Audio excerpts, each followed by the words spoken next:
Hello, students.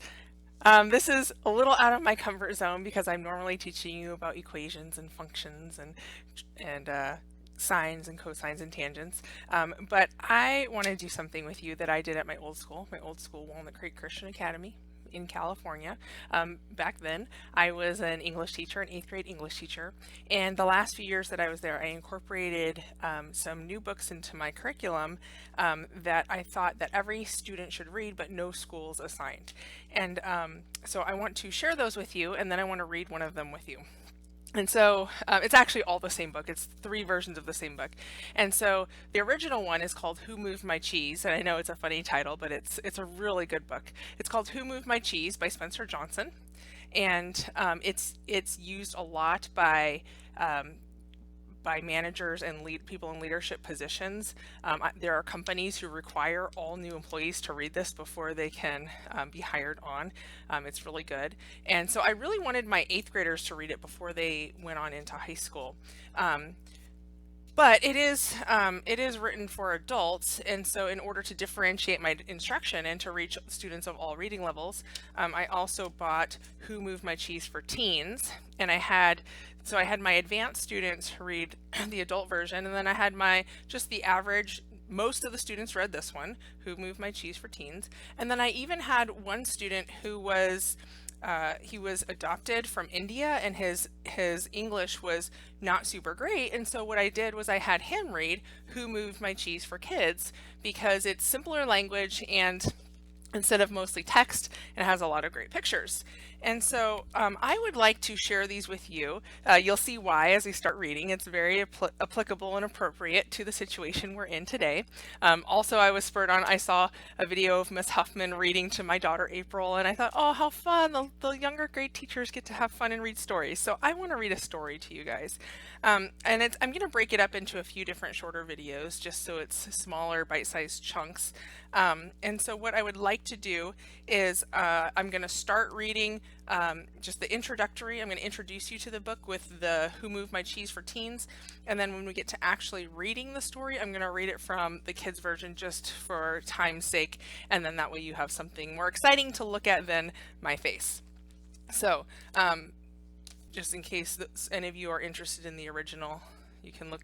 This is on Amazon, easily findable on Amazon or at used bookstores. I think I bought this one at a used bookstore. Okay, so we're going to start with Who Moved My Cheese for Teens, and the subtitle is An Amazing Way to Change and Win, and notice it's amazing. Okay, so we're going to start with parts of all of us. So we're gonna find out who the characters are first. It's always good to find out who the characters are. That way, when you're introduced to them, you have some background information. And so it says the four imaginary characters depicted in this story, the mice, Sniff and Scurry, and the little people, Hem and Haw, are intended to represent the simple and complex parts of ourselves, regardless of our age, gender, race, or nationality. Okay, so applicable. This story is applicable to boys, girls, 7th grade, 8th grade, 9th grade, 10th grade, 11th grade, 12th grade, adults, young children. I had my daughter, April, a few years ago read this one, and I probably should have her read it again. She needs the lesson. So this is applicable to all aspects of life and in all areas of life.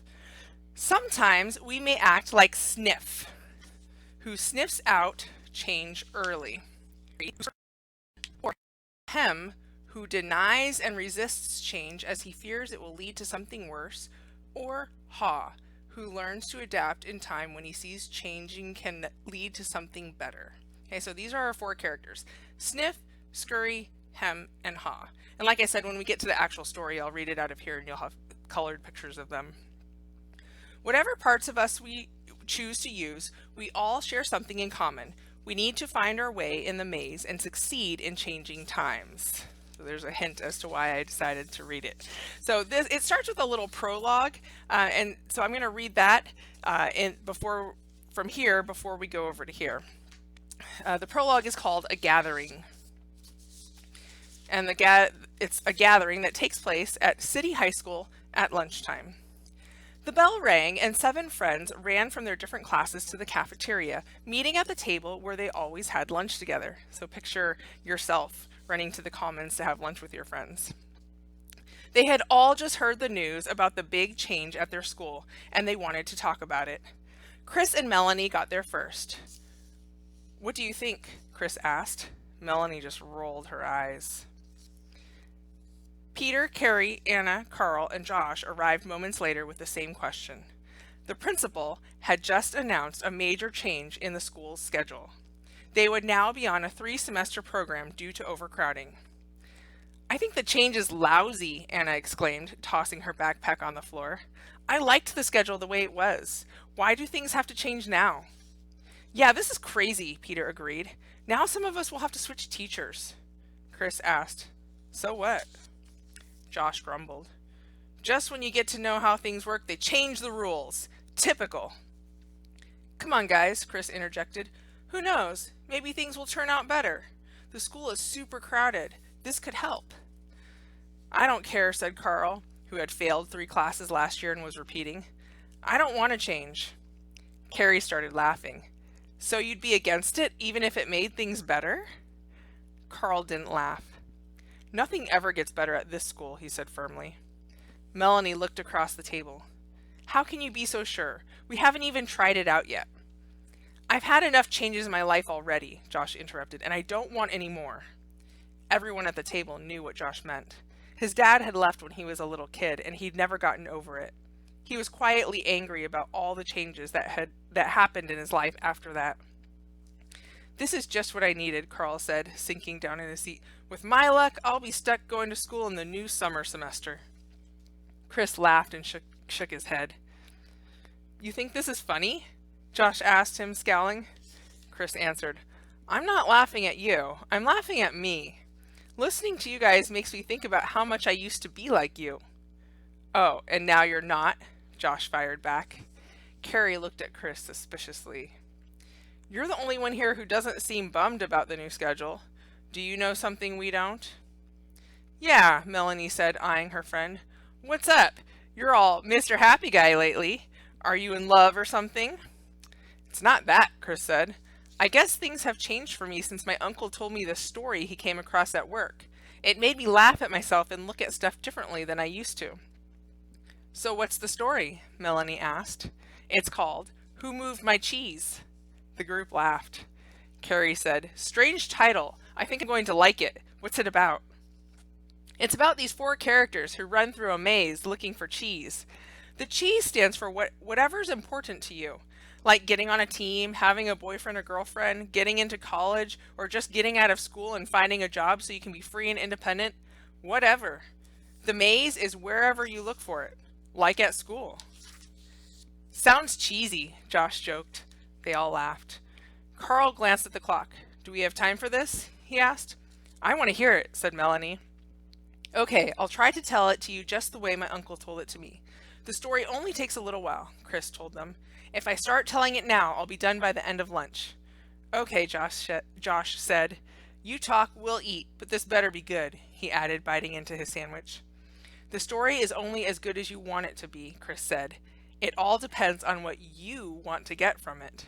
He added, "As you get into the story, you can ask yourself, what is your cheese and who are you in the story?"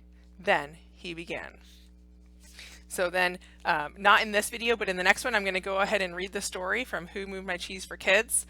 But as I do read it, I want you to be thinking about those 2 questions, okay? I want you to be thinking about, 1, what is your cheese? And he said what the cheese represents. He said, the cheese stands for whatever's important to you. Okay, so we all have things that are important to us. So what is your cheese? And it's not necessarily just one thing, like it's multiple things. Like for me, I have a lot of roles in my life, so I have a lot of cheese. I want to, first and foremost, I want to have a great relationship with God, but then on my earthly responsibilities, I want to be a good wife to my husband. I want to be a good mother. I want to be a good teacher. And so I have all these things that are my cheeses. So ask yourself, what is your cheese? And number 2, who are you in the story? Okay, and I know you don't have a lot of information about them now, but we'll be learning more and more about the characters as we interact with them in the story.